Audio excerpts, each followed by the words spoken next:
We got to mix the mission statement with the idea that everything is relevant. Our stand-up is relevant. Living in New York is relevant because it's all how to deal with day-to-day life. Yeah. Is that generally it? Yeah. And how the littlest things in the world ruin your whole outlook on life just because of one day when it's really not that big of a deal, but we've got to find a way to deal with our fucking anger, basically. Yeah.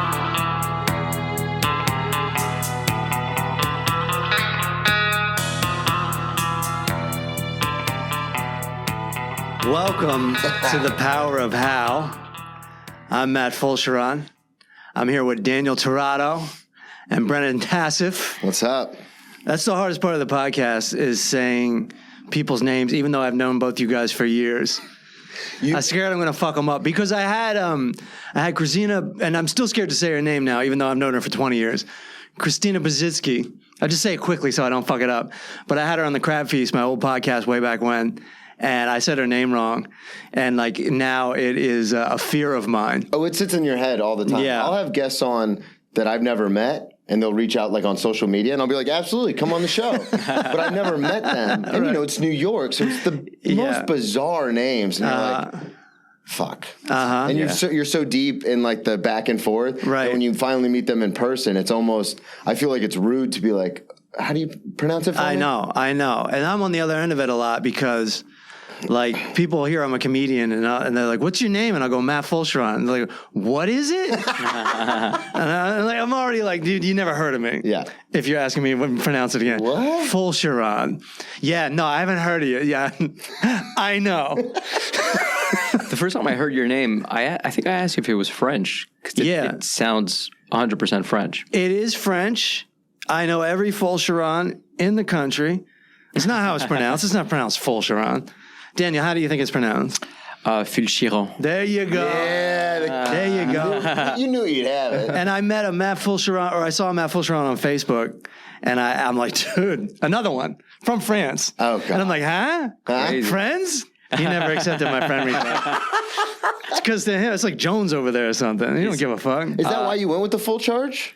Was because of the name? Because I know Christina switched it to Christina P on everything. The reason why I went with the full charge, and I haven't officially changed my name, even though I should, I just don't feel like living up to that name, is people found out about it in LA because I was waiting in line to do the Laugh Factory open mic, and we made our own list, and because you have to wait there all day, and they snatched the list, and they go, anybody's name on here that's on here, you can't perform tonight. So when I actually went up there, I go, yeah, I'm the full charge. And that's how it slowly got out. Like, that's hilarious. Like it slowly spread over years and years and years that I was the full charge. And then, of course, it's an easier website. It's an easier Twitter handle. It's so easy to remember. Et cetera. Yeah. Wait, so there was a list and you wrote down Matt Fulcheron. Okay. And then they snatched the list and they go, anybody whose name is not on this list, you're not performing tonight because you're not supposed to wait in line all day. Right. And that's a great rule because we're fucking waiting in line all day to do 3 minutes of comedy. But that's what you got to do in this, especially back then before YouTube's. Oh, yeah. And I was like, so when I signed up on the official list, I was like, yeah, I'm the full charge. And that's the only time I've gone up as the full charge. I also went up as Matt Flash one time just as a fucking goof. Right.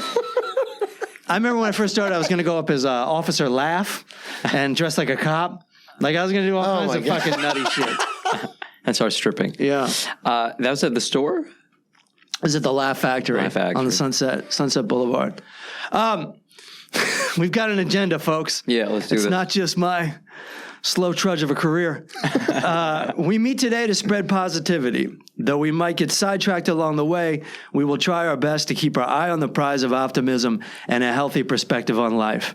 Pretty easy, huh, Brennan? Pretty easy. We're going to stay pot. That's why I love doing the show, though, because we all are similar in a way where we're very empathetic towards other people. We just express it differently, and I love doing the show because it's like everything's falling apart, but then I come and sit with you guys, and I'm like, we're going to be all right. I find it's even more than, even if the show wasn't about positivity, just meeting with people and speaking. Yeah. It's a good way to get in the moment. Yeah, good way to get out of your head. Getting out of the house, getting out of the apartment. Just having a place to go, Yeah, just walking, just, because we got so used to staying at home that it's, I think that's. Oh yeah, you guys especially, because in Florida, we were just back after like 3 or 6 months, but you guys were locked down for like 18, almost 2 years. Yeah. Something like that. Yeah. And even when I was in Louisiana, I was still not going out because I didn't know what the fuck this thing was. I still don't like this coronavirus. Yeah. Everybody's like, nah, whatever. I'm kind of like, nah, I think you get a good chunk of your brain missing every time you get it. Something happens. And I'm counting on this fucking thing.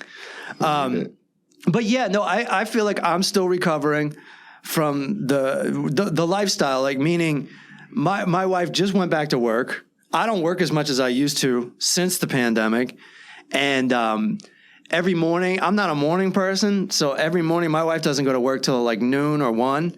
And she's like, she's still obsessed with me like we met yesterday. Like I'll wake up in the morning and she'll be like looking at me, and like daydreaming. I can just picture that. Morning, honey. And I get out of bed and she just wants to talk, and I'm like, I need 2 pots of coffee. I need to write 3 pages. You have a routine in the morning. I have a routine in the morning. Yeah, tell people about that. Well, the routine is really cool. I wake up in the morning and I put on my coffee. And I write 3 pages, which is something I read in a book called The Artist's Way. Yeah. And, that can be psychotic, like, because I don't censor myself. And you're not it's supposed just, to. Yeah. And so it's just like every dark, disgusting, horrible, but even good thoughts. And for no one to read. Happy thoughts for no one to read. Allegedly. You better throw that shit out. I was going to ask you, do you throw it away? I rip it up and I throw it in the trash. Okay, and God help me if I ever get famous, I need to stop it altogether. Because then there'll be people going through your trash and be like, oh. Yeah, you know what's funny? Because I write it because it's free thinking, right? So I don't do it every morning, but I do it when I'm in trouble. Yeah. And I just write so quickly that to whoever would read it, it's illegible. Yeah, mine is too. Like mine, I already have bad handwriting, and it looks like shit. You gotta want to get pissed at me.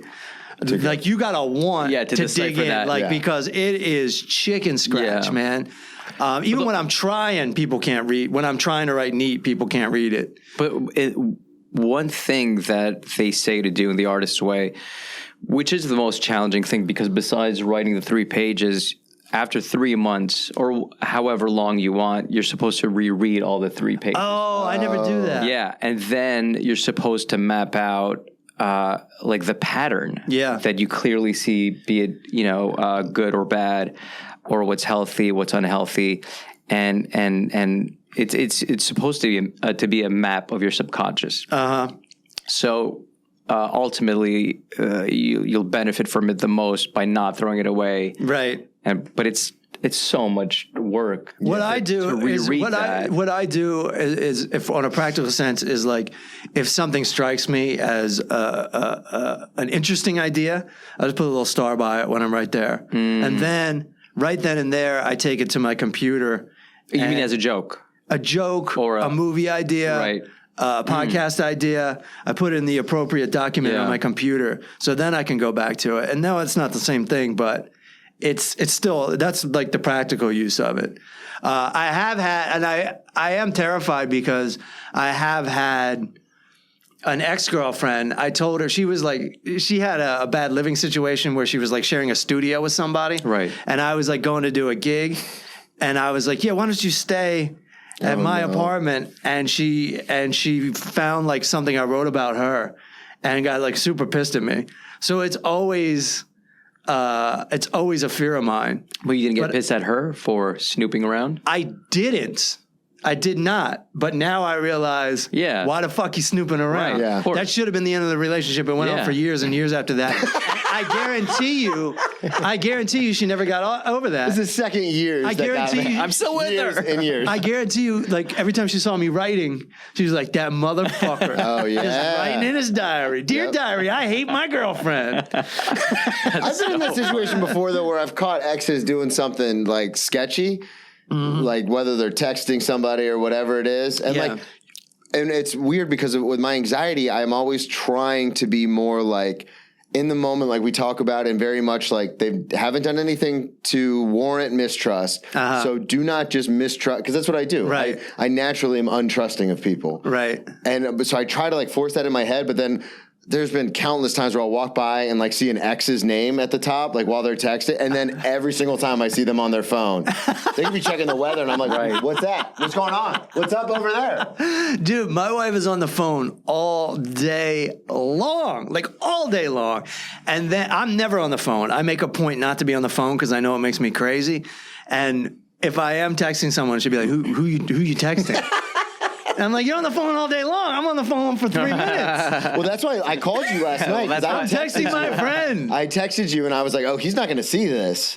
And that's why I called, because I was like, oh, Matt's not like a on his phone like all the time kind of guy. No, I actively try not to be on the phone. And there are periods of my life where I just can't get off the phone. In fact, I've started like consciously posting on social media again, and I find myself like checking back in, see how many likes I got. Like it fucking matters, but I'm checking. I think the trick is to just post and never just let it go. And then definitely, if you want to see how many likes you got or how successful that tweet was or the video, whatever it is, look at it 3 days later. Exactly. But just post, let it go. Just let, boom, it's done. There are some things or some tweets I'll write and then I'll be like, oh, you better log out after this. Not that it's controversial. It's just, I don't want to hear. Yeah. What I found, I always think like self-deprecating jokes are funny, but I find if I put one out, everyone just piles on. You know what I mean? Like, that's not what I was going for. I was trying to exercise these demons, not dwell on them. Well, I was telling you guys before, that's what happened to me with the Hannah Burner thing on her TikTok, the Hannah on the street. A lot of the times she'll ask a question and I rag on myself. And then it's funny. So she'll cut it and put it up. And then people are like, yeah, that guy's right. He is a piece of shit. I'm like, cool. Thanks, guys. That's where people want to go anyway. If you ramp it up, they're like, just, it's alley-oop, baby. You throw it over the basket. And anyone can catch an alley-oop. Dunk that shit and hang from the net, man. Hang from the rim. Balls in the face, man. But so, also, so then part of the routine is I go through my voice recorder and write down ideas that I left myself. And those are always the best ideas. Forget sitting down to write. The ideas that come to me when I'm walking around. We've talked about this, and the voice recorder, that's the money. And then now I've just basically getting into meditation. I'm taking a class online. And it actually, this is all relevant because I woke up early on Saturday morning. I went to bed early on Friday night. And since I've been meditating, I've been getting to bed easier. Like I used to go to bed and then just dream of all the weed and junk food in the house and all the television. And I'd be in there because I heard you're not supposed to lie in bed longer than 15 minutes. So I'll be like, oh, that's got to be 15 minutes. So you meditate lying down? No. I mean, I have been meditating and I have been sleeping better. I don't think it's a coincidence, and I want to talk to you about that in a second. Meditating during the day helps you sleep. Yeah. I'm guessing. So that used to be my routine was first lie down. Like I'd be so tired and I'd lie down and my brain would just be running laps. You'd almost set like a timer for yourself. To be like, if I'm here in 20 minutes, I'm getting up. Yeah. So I'm not meditating. I'm the opposite of meditating when I can't sleep. It's just like the fucking horror show what time you of go the to bed? past 48 years. I go to bed whenever. Okay. Yeah. So anywhere between, I go to bed based on feeling. I'm an artist.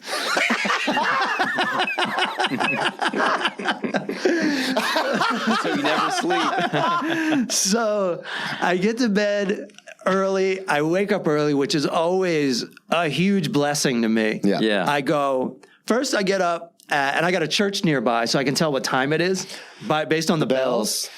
And, but I look at a watch because I don't sleep.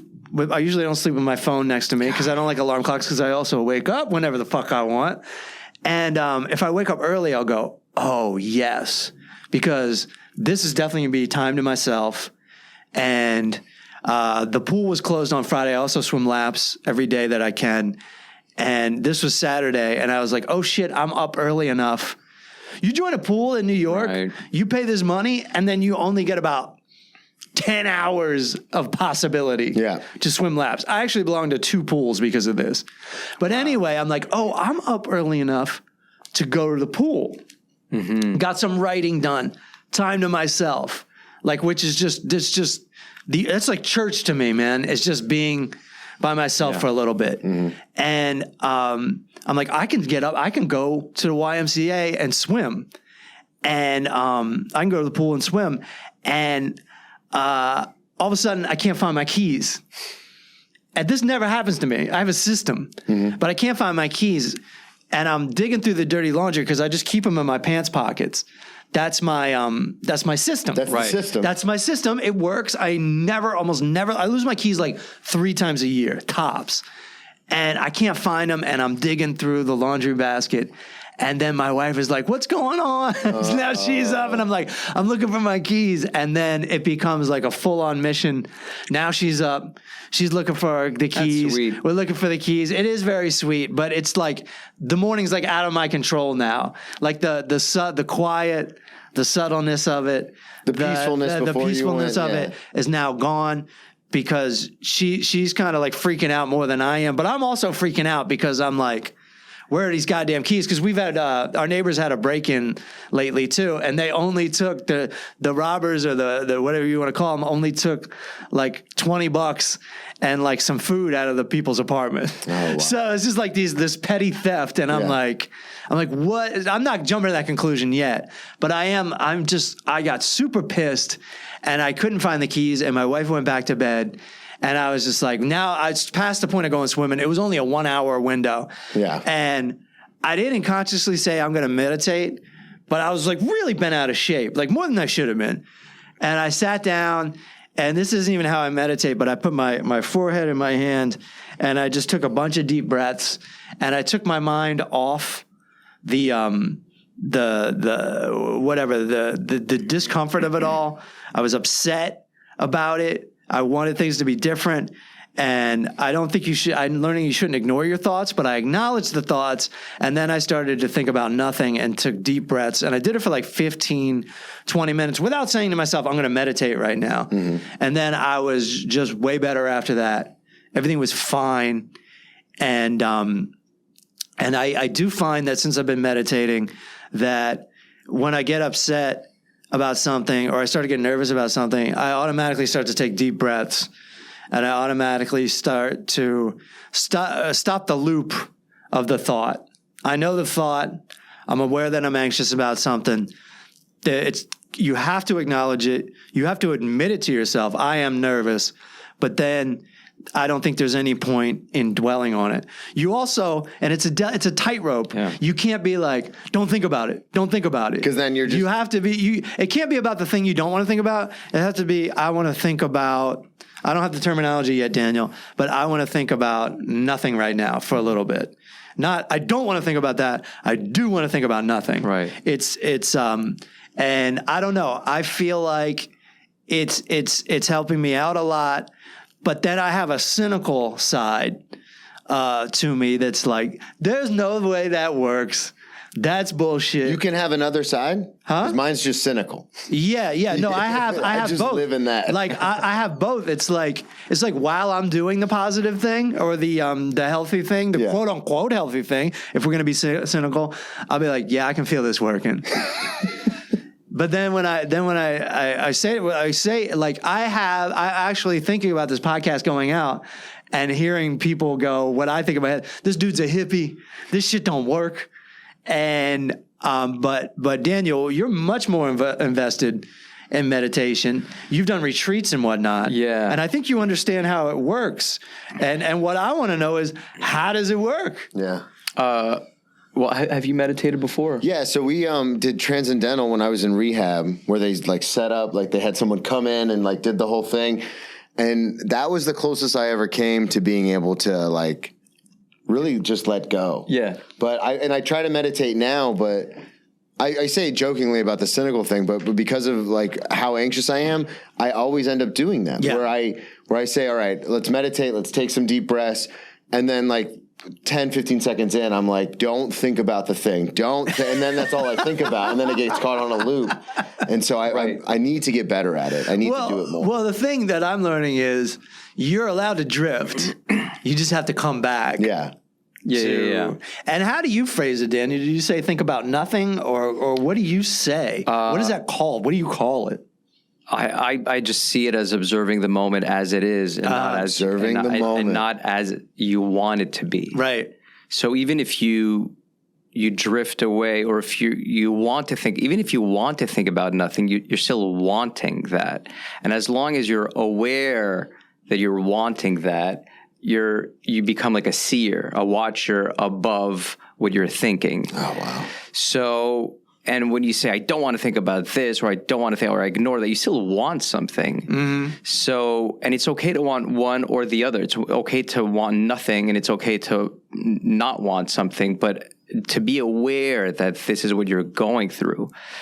You know, when I was, I think I was like 22 or 23, I got into meditation around then when I was 23 about 23. And I felt like madly in love with this girl, but it was a love-hate relationship. I truly loved her. Yeah, that's what I call love. Yeah. That's what I used to call love. Right. Fire. But I truly loved her, and I truly hated her. You said that with such gusto. No, but it was so balanced, and of course, looking back, it has nothing to do with love, right? And I spoke to a friend of mine. He was an older guy. He was in my class, in my acting class, and he said, "You know what? Like, you know, you speak this way about this person, this woman." But he said something that really hit me. He said, "You attracted that in your life, mm-hmm. Like you pulled that in." Mm-hmm. And you wanted to feed that. There's something about her that's a mirror image of you. And boy, did that hit home, you know? Yeah, because you always go, it's her. It's never, it's her. Oh, yeah. So then he told me about this retreat called Vipassana, which has now become very popular. And it's a 10-day retreat. So for 10 days, you can't speak, you can't read, you can't write, you can't exercise. You wake up at 4 o'clock in the morning. You start meditating from 4:30 to, I believe, 6:30, and then you have like breakfast from 6:30 to 8, and from 8 to 11:30 you meditate, mm-hmm. and 11:30 to 1 you have lunch. 1 to 5 you meditate. Then you have then you have a tea break from 5 to 6.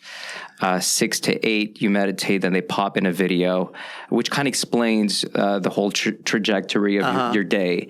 You literally meditate 11 hours a day. So you don't ramp up to that. That's day one. That's day one. Wow. That's day one.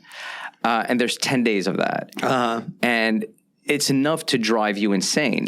And so, you know, people who I'm not kidding, there's an alcoholic there, and on day 7, he just yelled out, and everyone could hear him at night in the middle of the night. He's like, fuck that! Just snapped. And yeah, his mantra. Yeah, well, you know, there's I wasn't there. Yeah. It's funny because there's this guru. There's a documentary that came out on him on a guru called Osho, very controversial. But if you read his books, mind you, he never wrote them. They're all discourses that were put into books. But if you ever read some of those books, he has this great saying. He says, I'm going to paraphrase, but it's like you can only find your sanity by losing your mind. Okay. And we're halfway there. Yeah. So by losing your mind, he means, you know, losing that voice in your head, losing that, because your mind could literally be your best friend if it's properly trained, or your worst enemy. Yeah. Yep. You know? So I went to this retreat, and for whatever reason, when he told me about it, I was very attracted to that idea of like, whoa, 10 days of silence. I can't write. I can't do anything. I'm very extremist when it comes to things that I want to jump into. Yeah. And it just sounded like what I needed, and something was familiar about it that was so like, to me, it is the most rebellious thing. It's the most punk thing you can do to your body. It is the most rebellious thing to meditate. In our society, you're damn right. Yeah. So, And you know, as artists, if you want, we all have that. Like, I crazy identify as an side. artist. Right. Know that or not. So I'm like, this is crazy. Let's do this.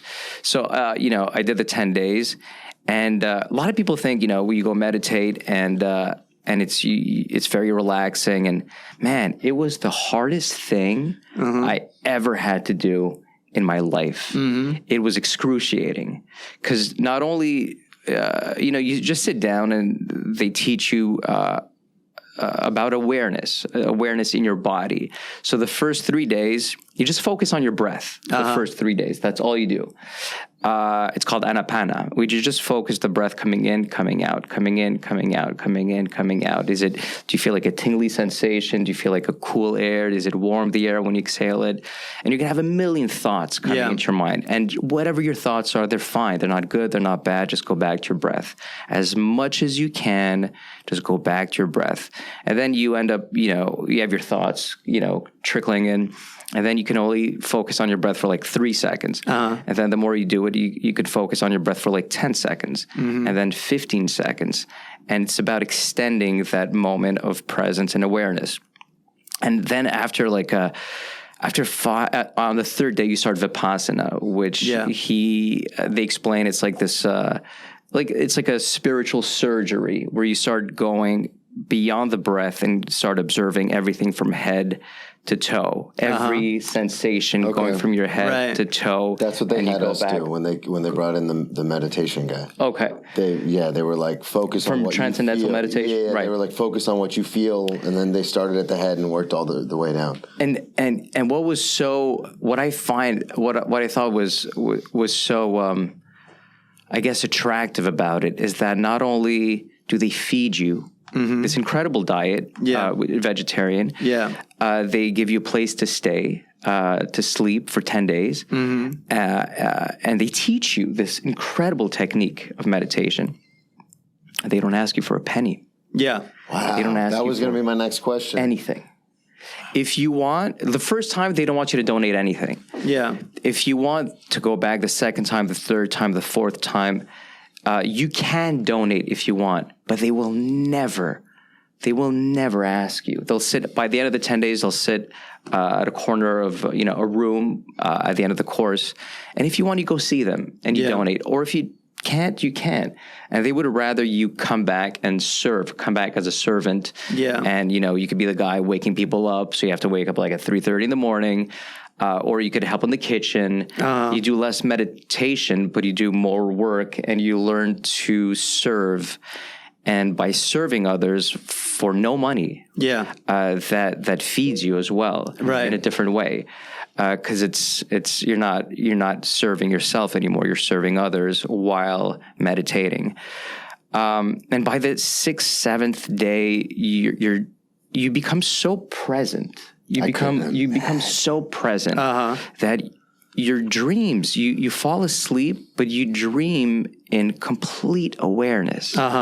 So you're like, tell me more. I'm with you. Well, no, that sounds like the best part in a way. And now you got movies going on. And you got movies. Where's your entertainment? You got movies, but you're the main character, and you are not in control. I don't want to say in control, but you are fully present in your dream. Are you aware you're dreaming? Absolutely. Okay. You're there. Yeah. It's like you're not even sleeping. You're just lying in awareness with these strange things happening. Quick question. Yeah, shoot. This sounds very peaceful. How do they wake you up at 4 a.m.? Is it an alarm clock? No, it's a gong. Oh, okay. It's a gong. Yeah, of course. It was like all this peacefulness and then... Right. Yeah. That's what I was thinking. Or someone like banging on the door. Yeah, it's a gong. Yo, it's on the Metafit tape, motherfucker. Wake up, motherfuckers. There's a drill sergeant. So it's so like when you hear that gong and the first time you go, you share the room with a stranger, which is it's kind of little. It's not scary, but it's very weird because you have a roommate and you're both sharing a room, and the only responsibility you have is to water the plants and not talk to each other.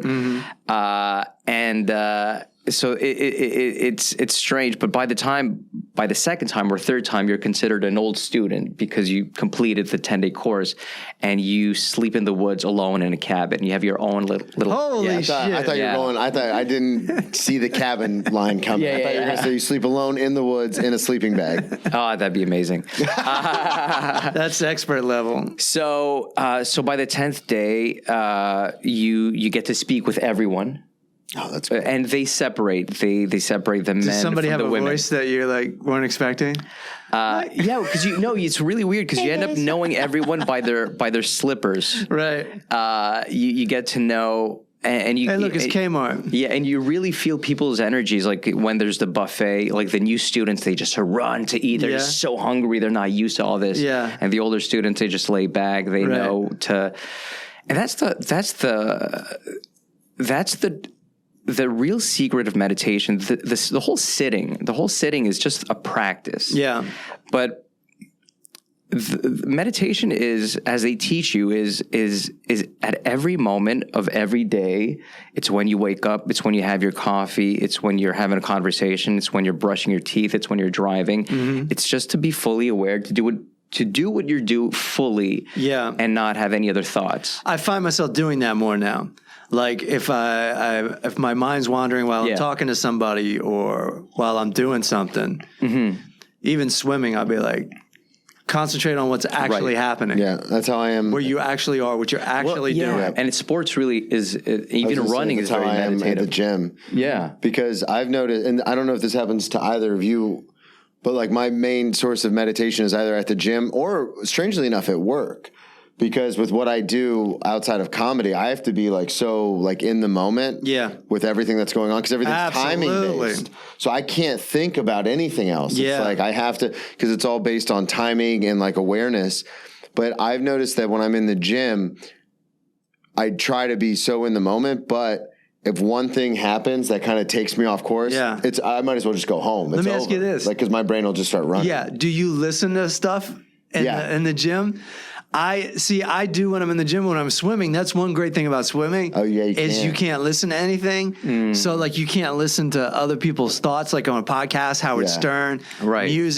Music has a tendency to bring you back to a memory. Right. Or the lyrics inspire something. This is just this is just quiet. I did see a guy only once had waterproof headphones and waterproof some kind of device that he had strapped to his body so he could listen to music or whatever when he was swimming. Wow. And I was like, dude, you're blowing it. You're blowing your excuse. It's just like how people can make FaceTimes and phone calls on planes now. I'm like, this was the last frontier. Yeah. And you guys are fucking it up. Because now people are there was the last excuse to not answer your phone. Yeah. And you guys ruined it. Yeah.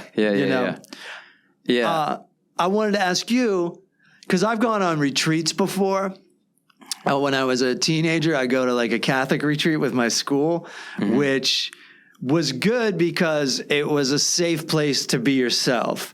Meaning all the cliques and everything of high school disappeared. And so it's nothing like your meditation. I just mean your meditation course. I just mean that I got to a comfortable place. I lived in a safe society, if you will. And then going back into the real world must have been, for me, it was kind of awful to go back to high school and see all these people I got along with go back into their cliques, go back into their whole thing. It's like The Breakfast Club. Mm-hmm. You remember that movie where the barriers were gone? Yeah. So what was it like going back to the real world after this? Well, that's why on the 10th day, you speak with everyone. And that's a buffer to go back out there. Because for 10 days, you eat so well. They have 5 rules you need to respect. No killing. Okay. Which is easy because yes, I can't do comedy. Yeah. All right, edit that out. Edit that out. Hello. I regretted that halfway through the sentence.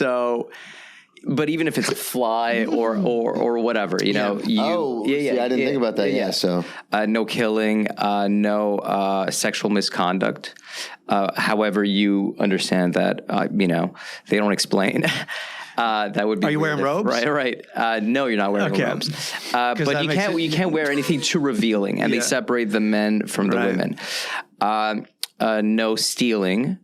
No lying, which is easy because you can't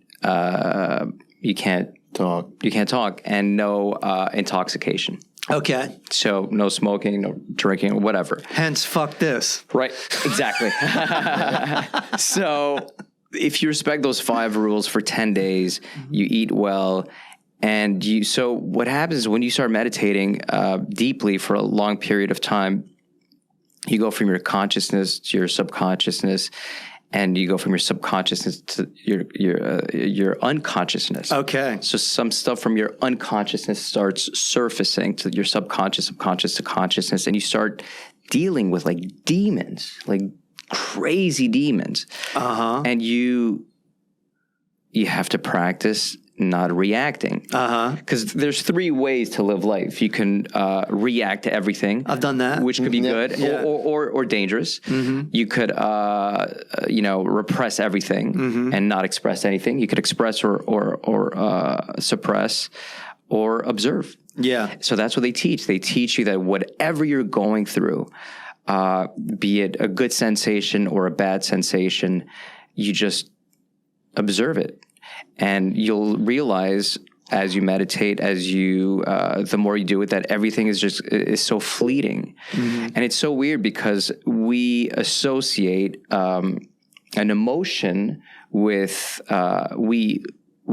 our being. Yeah. Like if you have a sensation of happiness, you say, I am happy. Yeah. But you are not happiness. Right. Or when you say, I am sad, there's no way you're happiness. But if you say, I'm sad or I'm angry, you are not those things. Right. Those things are just linked to a sensation going through your body of, if you're angry, you feel a certain heat in your chest, your heart starts, racing, your hands may get clammy, your head might start feeling heavy. So those are just sensations. Now, are you going to get attached to those sensations, or are you just going to let them go?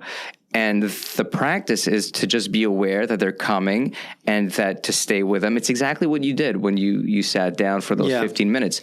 And is it going to stay for a minute, 10 minutes, a day, a month, or 10 seconds? So the more you do it, the more you catch it, the more you're aware of it, the more you can, I've heard the theory, or this is like a popular, I think it's from a guy named Rumi, if I'm getting this right, is you just think of it as the guest house. It's like there's going to be thoughts or emotions. Right. They're going to be there for a while. Right. And then they're going to leave. But I always make the mistake of going, this must be how I actually feel. I'm going to remember this. I'm going to remember that I was upset about this. This is the truth. Right. Why else would I admit it to myself? Right. Yeah. And then the thing will pass and I'll go, no, but I'm pissed about that. Yeah. I'm pissed about that. I'm upset about that. I feel this way about myself, this way about that other person. When really you just have to let it. Yeah. It's going to be different all the time. It will. It's always changing. That's what kept me from that idea, that feeling of I'm pissed off and I'm going to feel like this forever is what kept me drinking and using drugs for a lot longer than I should have. Because my brain would always go to this place of this is forever now. Whether it was I got a bad schedule at work and I was pissed off, or I caught my girlfriend cheating, or whatever it was that same level of upset. Like it was either not upset at all or I'm going to kill everyone. And it was that same level, and my brain would automatically think like, this is my life now. This is just how I'm going to feel. And it took years of in and out of AA and sobriety to now 5 years sober, I can actually, it was a lot harder of a road than going to a retreat, but I can actually do that now. Yeah. Where something happens and even with the apartment thing, it's like in a month, I'm going to look back on that and go, God, remember how stressed I was? And I'm still stressed, but I am aware that in a month from now, none of it's going to matter because it's going to be gone. Yeah. If you would have caught me 5 years ago, I'd be back into like I would have been like, nope, this anxiety is going to live with me forever. Yeah. This is all I can do. I'm going to get drunk and move back home. That's funny. I went through something like that too, where I thought like, this is my life now. Yeah. It was around the time I was 30 or 31, and I was like working way too hard, working an office job during the day and doing stand up at night, and just barely making ends meet. Yeah. And just burning the candle at both ends. And I remember thinking I was like doomed to failure, and that like. Every time I looked at a clock, or anytime I looked at anything with a number, the 13 would be there. Like I swear to God, like every time I'd be like, what the fuck, you know? Which is kind of like an obsession or whatever. And I only ever I didn't get out of it by changing the way I thought. I got out of it by things started to get a little bit better. But I guess it's the same thing. Yeah. But I didn't realize what it. You just think that's like, my life. Is it. Like this is it. This is it. And I've had that for the dumbest things. Right. Like literally, I'll have like one bad table or like a table leave me a bad tip, and I'd get so frustrated because I'd be like, they ran me around like crazy. Like, what is their problem? And then I'll start to get mad, and then I'll be at work just like and then I would associate everything with just anger, and I'm like, oh, I'm never going to get over this. And now, like I said, going through everything I've gone through, now when that happens, I'm just like, whatever, man. Like, sit at another table. Let's go. Yeah. Check me tomorrow. Yeah, and it's I'm still stressed right now in the moment, but it is so freeing to do what you're talking about, where you can realize it and be aware of it and be like, oh, in 2 weeks, I'll have a new plate. Like everything's going to be fine. Right. Like who cares? Yeah. So one time I went to Big Sur in California, and it was beautiful and peaceful and everything. And then I pulled into San Francisco to visit my brother. I pulled in a gas station, and there was all this like nuttiness and just like dirt and grime and people pissed at each other, and you're trying to get in to get the gasoline and all this stuff, and I'm fighting with people and stuff. And did you experience anything like that when you I don't know, I think you answered the question, but I'm not really sure. Like when you actually went back to your real life, were you able to maintain any peace? It was weird the first time because I did it a few times. So the first time I did it, all I wanted was like bacon and eggs. I just wanted bacon. Which kind of defeated the whole purpose. But the second and third time. So what you're supposed to do, which I haven't been able to do, was once you complete the 10-day course, you meditate 1 hour in the morning and 1 hour at night. Now, I would do that the first, second, third time. I would do that. That would last for about a month a month and a half after. Then I go for half an hour and then, 15 minutes. And now I only use it as a tool when I'm in when I'm in trouble. It's like this incredible tool that I keep forgetting, that I like, whoa, I'm off. And I have all these tools that are really helpful, like morning pages. That's super helpful. But I don't, like for the morning pages, I don't stop writing until I feel like an emotion broke through. And sometimes that takes 4, 5, 6 pages. I know what you mean. So, because sometimes I'm at 3 pages, I'm like, I'm almost there. I'm not there yet. So I'll just keep going. And sometimes I write for an hour. Sometimes I feel like, well, I'm not ready to start the day yet, so I'm just going to keep writing. Right. Just blow past 3 pages. Right. Yeah. And sometimes I sit down, and sometimes I'll run. I remember prior to. It's so strange how breath is so related to everything from working out to. I remember when I think I was 19. I was running a lot when I was 19, and I had this weird epiphany. I don't know what it means, but to me at that moment, you find real clarity when you run, or when your heart's racing, when you're swimming, or when you're really working out. When I was running, I had this weird epiphany. I was like, what if, my breath. Is actually God. Because what if it's always there when I'm aware of it, and everything is fine as long as I'm aware of it. As long as I'm with it, no matter what happens, I'm okay. And if I don't breathe, I die. Right. And if I'm unaware of it, I'm miserable. So I had this weird feeling. It's like, what if, the actual, I guess, the actual fact that we're breathing, the actual breath, the intake, the outtake. What if that was just, God or whatever notion or word you want to, I feel like it's become such a polluted word, God, but you know what I mean. Mm-hmm. It could be whatever you think, a higher good thing is. And again, you go back to your breath and you go back to the world to answer your question. And I remember this is what happened. I remember I used to work, believe it or not, as I'll get into this. But I was a bartender at a place called Madison Cafe. I think it was on 53rd and First Ave. It doesn't exist anymore. And I would work from 11 to 7 twice a week. And I would work 8 days a month. And I would pay rent, I'd pay food, I was great. Yeah. It was the best job ever. Right. And I went for a 10-day retreat, and I covered my shift because I was gone for 10 days.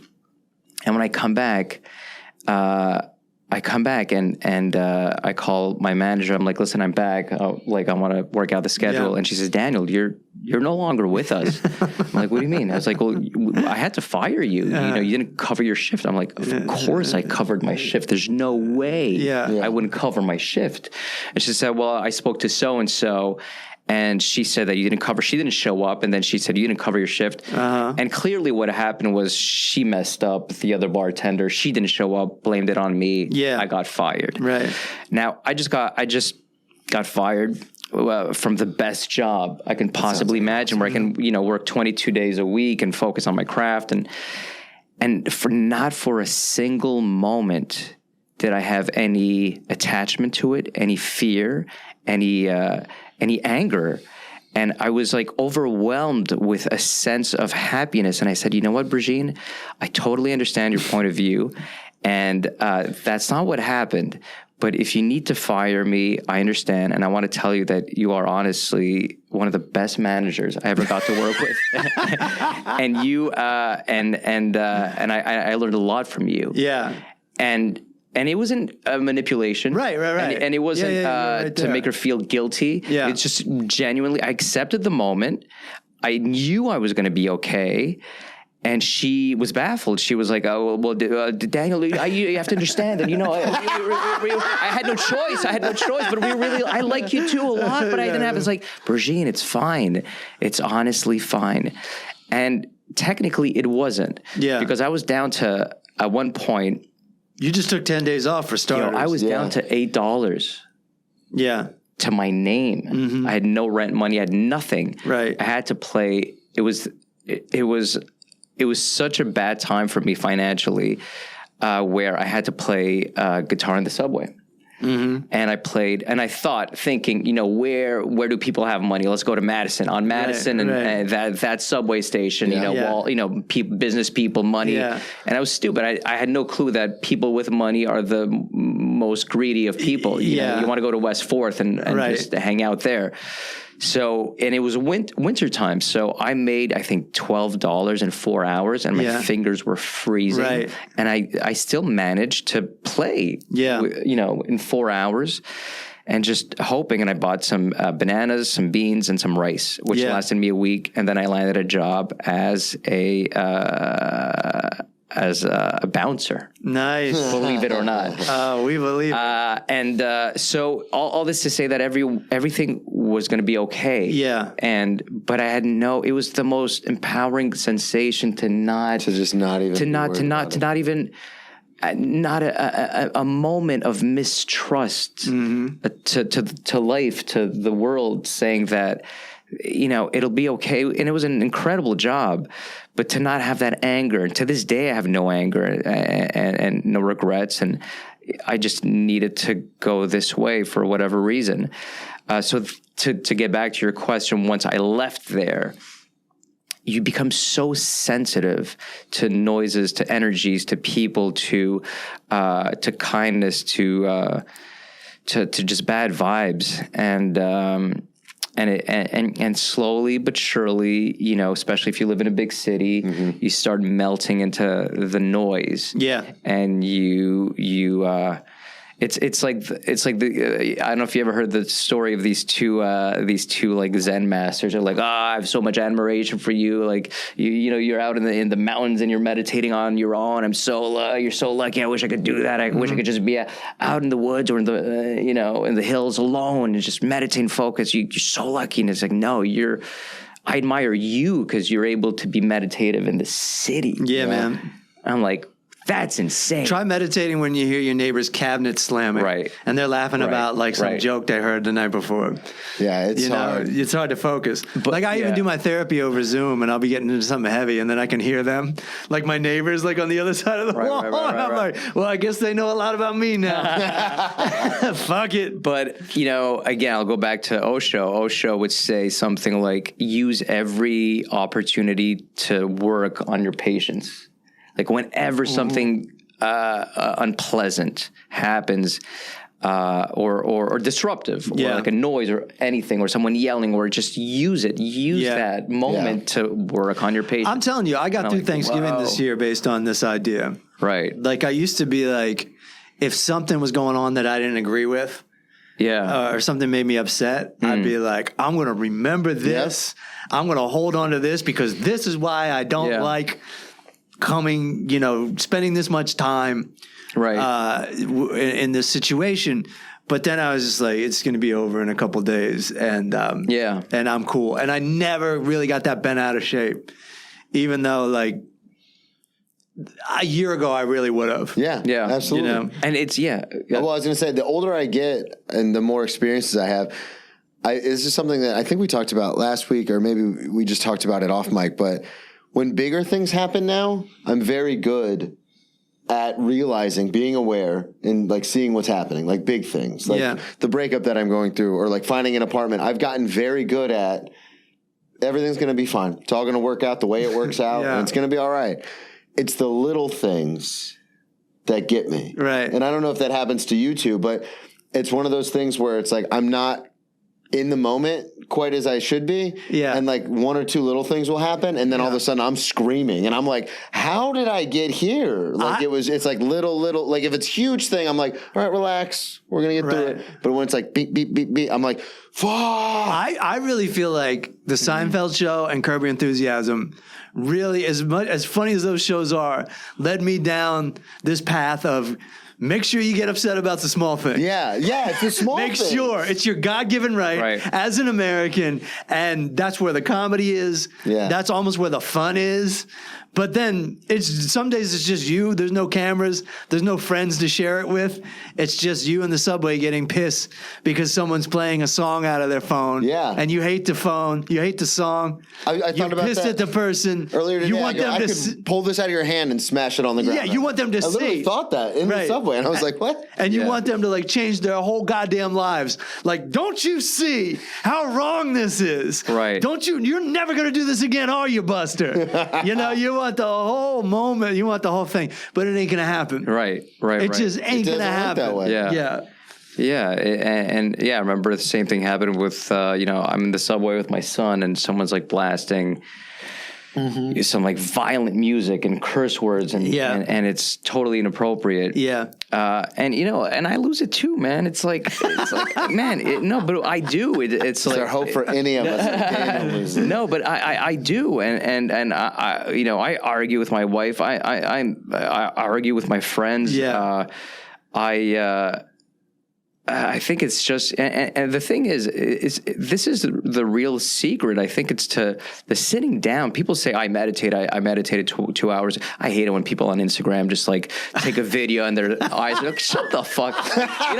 It is the most hypocritical. It's just the most ugly. It's a moment that it is reserved for yourself, because we're always on social media, we're always working, we're always doing something, we're working out, but it's that time for yourself. Yeah, no, that is the exact counteracting of meditation. Yeah, exactly. To post it. So it turns me off. But the real work is to constantly be aware of it, and it's like comedy. Comedy is like we're on stage. Maybe, let's say you have 3 shows. You're 30 minutes on stage. People think, you work 30 minutes a day. Yeah. I'm like, no. It's not how that works. The work is like you said, it's like being aware of those moments that upset you, but you use them so it serves you. But it's to constantly be aware. And it's like fighting. Fighting. People think fighting is like on a solid ground, 1-on-1, and your fists are up, and that's fighting. I'm like, no. Bruce Lee would say perfectly. He would say your everyday stance is your fighting stance. So I could be sitting here and someone could be coming in the room, and now how do I fight from here? How do I defend myself from this position? I'd like to see some use of the microphone stand if I was a spectator. No, but I'd like to see Brennan get involved. Right. or no one should get involved. I'll say what I want. But I think that's the key, is to just always be ready. Always be the work is when you're off stage. The work is the fighting is when you diffuse it. That's when you win a fight. The fighting is not only physical; it's psychological. It's emotional. It starts with verbal abuse and how you diffuse that. Yeah. So all of those things, that's how you win a fight. It's by constantly being aware that you don't need to escalate it. You don't need to take it to the next level. And you can win a dozen fights without fighting. Yeah. Those are real fights. Did you know when I used to do comedy, I thought that was like part of the fun? What? That if somebody in the audience started a fight with me, I'd be like, all right, it's like hockey. Yeah. All right, time for the fighting portion. Throw the gloves off. Yeah. Right. And I would take it too far too quickly. Yeah. And people would be like, what the fuck? You would ruin the whole thing, Well, there's a very intense primal reaction. Yeah.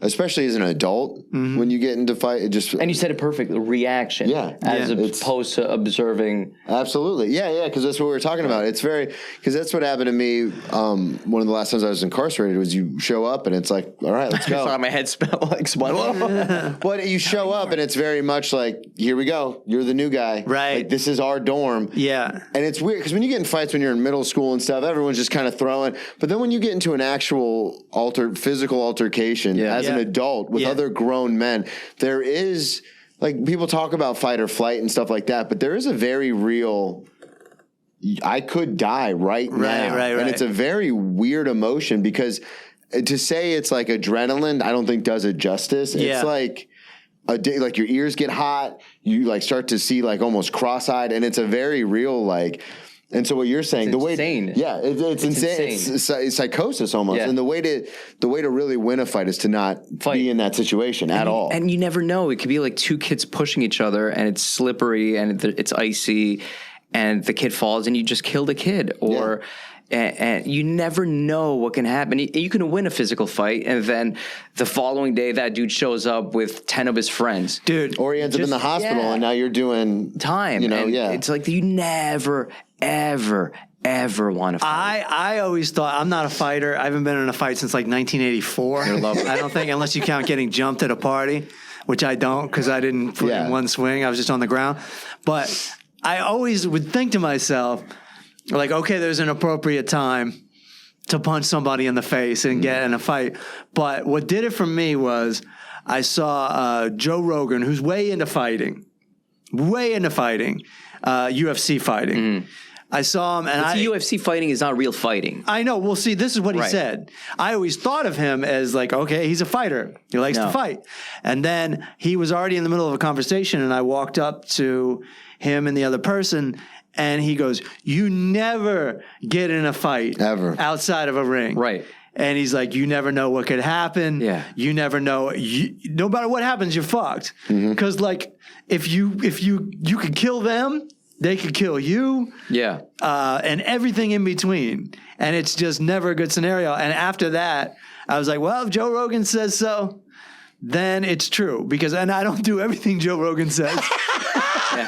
But that one he's an expert in. I'll give it to him. But there's rules. You can't eye gouge. You can't bite. You can't spit on someone's face. Well, it's a sport. There's like rules. Football. And there's like a referee, for Christ's sake. Yeah, exactly. Yeah, I do everything I can to avoid fights in the street because for the longest time I always thought, and this is a dumb movie line, but I always thought it was true, violence is the supreme authority under which all other authority is derived because the threat of physical violence can make people do things. Yeah. And I learned that, again, from the same scenario, being incarcerated. A lot of people didn't mess with me because they see how big I am and they go, well, if this guy does know how to fight, I'm screwed. Yeah.